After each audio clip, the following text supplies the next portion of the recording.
RFK threw out 420 plus pages of science.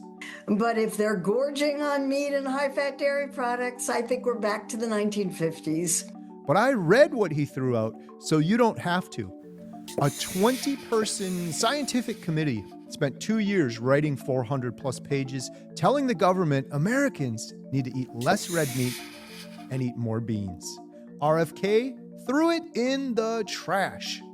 The nutrition establishment, the mainstream media, they're losing their minds over this thing. I read through this document, I reviewed it, so you don't have to, and let me show you what it says and what everybody's so fired up for. We're gonna talk about that in today's video. My name's Carey. I'm down 100 pounds since my heaviest on a carnivore diet. I spent 3 years, 400 hours filming a documentary with 9 doctors and experts who treat metabolic disease with nutrition. Yesterday, the Trump administration released new dietary guidelines that for the first time in decades prioritize protein and actually list red meat and butter as healthy foods. Nutrition scientists across the country are calling it an attack on science. The 2025 Dietary Guidelines Advisory Committee submitted their report on December 2024. Here's what they wanted the government to tell you. The protein food subgroup pattern should emphasize beans, peas, lentils, and include nuts, seeds, and soy products, as well as seafood. Meats, poultry, and eggs are encouraged, but in smaller amounts. So let me translate that for you. Eat more beans, eat less meat. They also recommended that the government shift intake of protein foods away from red meats, processed meats, towards plant-based protein foods. That's what they wrote, and their justification is reducing saturated fat intake so that we can lower cardiovascular disease risk. Here's where things get interesting. The committee's recommendations about saturated fat and red meat are based almost entirely on observational epidemiological studies. In other words, junk science. And here's the fundamental problem with that. Observational studies, they can show correlation, but they cannot prove causation. They're looking at populations and finding patterns, but they can't account for all of the many variables in people's lives. These studies rely heavily on food frequency questionnaires, asking people to remember and recall what they ate weeks ago, months ago, in some cases years ago. And then they correlate that with health outcomes and they call it science. It's a joke. Multiple peer-reviewed studies have shown these questionnaires, these food frequency questionnaires, are unreliable junk science. People underreport calories, they overreport vegetables, they forget entire meals. Here's the bigger problem though. When someone reports eating meat, these studies are such junk that they don't distinguish between, say, a grass-fed ribeye and a McDonald's Happy Meal burger patty. Think about that. Think about a McDonald's meal, a tiny little wafer of meat, plus a pound of French fries cooked in highly inflammatory seed oils, a white flour bun with 20 ingredients, a gallon of Coke, and ice cream. They classify all of that, they group it all together, and they classify it as meat consumption, and then they blame the cardiovascular disease risk on the meat, ignoring all of that other junk. And this isn't me speculating. There are published studies documenting the exact flaws in these nutritional, epidemiological, food frequency questionnaires, these junk studies. Yet this is the foundation for telling you that saturated fat from meat is dangerous. And it gets worse. They're saying the science is telling you saturated fat and meat is dangerous based on studies that are complete junk that science has disproven. Many people involved in these dietary recommendations have financial relationships with the companies that profit when you eat less meat.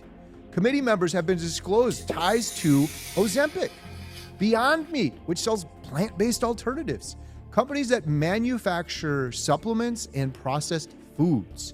I'm not saying that this automatically invalidates all of their work, but when the science is based on flawed observational studies, and then there are billions of dollars at stake selling alternatives to meat, questions need to be asked. Quick interruption. Beast Mode Soap sent me this soap, 100% beef tallow, free to try. This is certified grass-fed tallow, never vegan, made in the USA, natural essential oils. We got forest ash, paleo pine. We're in the pine forest. The forest ash is my favorite. I've been using it for a while now. They sent this to me for free, but I liked it so much I agreed to do a paid partnership with them because I believe people need to know what they're putting on their body. And the soap that I had at home is full of chemicals, detergents. Seriously, after I use this soap, my skin feels so soft and so incredible. What you put on your skin ends up in your bloodstream. And I only want to put good things in my body and on my body. And this, there couldn't be much better. This is 100% beef tallow. Learn more at beastmodesoap.com. In my documentary, Healing Humanity, I've interviewed 9 doctors and experts, different specialties treating thousands of patients with metabolic disease. And what these doctors and experts are seeing and what they're telling me, they're seeing directly, they're working with the patient, contradicts with what this committee was recommending in that 420 plus page report. When these doctors have patients increase protein and increase fat, including red meat, and they dramatically reduce carbohydrates, they see HbA1c's normalized, medications reduced or eliminated, weight loss without hunger, inflammation, insulin resistance improving, all of these things. I have personally documented transformation after transformation of people who increased red meat, decreased processed carbs, increased saturated fat, and they are reversing the exact conditions these committees say red meat causes. I'm not a scientist. I'm a small town movie theater owner from Wisconsin who's lost 100 pounds since my heaviest, and I started asking questions. But when a 420 page report recommends the precise opposite of what's actually working for thousands of people, millions of people at this point doing low carb, keto, and carnivore, what science are they really looking at? Junk science. So let's take a look at what the new guidelines actually say, what they actually went with. Here are some of the key points. Prioritize high quality, nutrient dense protein foods at every meal. Consume a variety of protein foods from animal sources, including eggs, poultry, seafood, and red meat. When consuming dairy, include full fat options. Giving a lot of thumbs up here. Thumbs up, thumbs up, thumbs up. Significantly reduce consumption of highly processed refined carbohydrates. Another thumbs up. Minimize added sugars.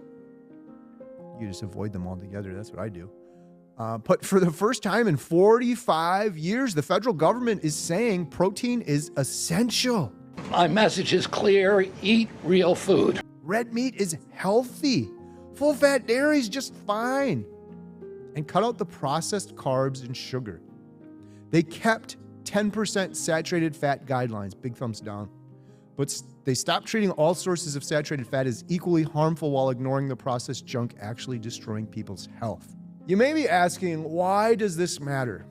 Here's why this matters. Because these guidelines determine what 30 million kids eat in school lunches, determine what military members are fed, what low-income families can buy with their WIC benefits. Walk into any school cafeteria right now, under the old guidelines, chocolate milk with 30 grams of sugar, chicken nuggets cooked in seed oils, pizza on a white flour crust, tater tots, fruit cups full of sugary syrup. And we have the worst childhood obesity and diabetes rates in history, children walking around with fatty livers.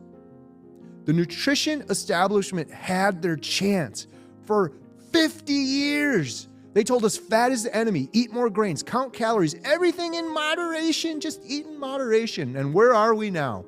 We got the sickest, fattest, most metabolically broken population in all of human history. Listen, these new guidelines, they're a good step in the right direction. Are they perfect? No. Is there work to be done? Absolutely. For the first time in decades, the government is acknowledging this is big. Maybe, just maybe, the last 50 years of dietary advice they've been giving out have gotten some things majorly wrong.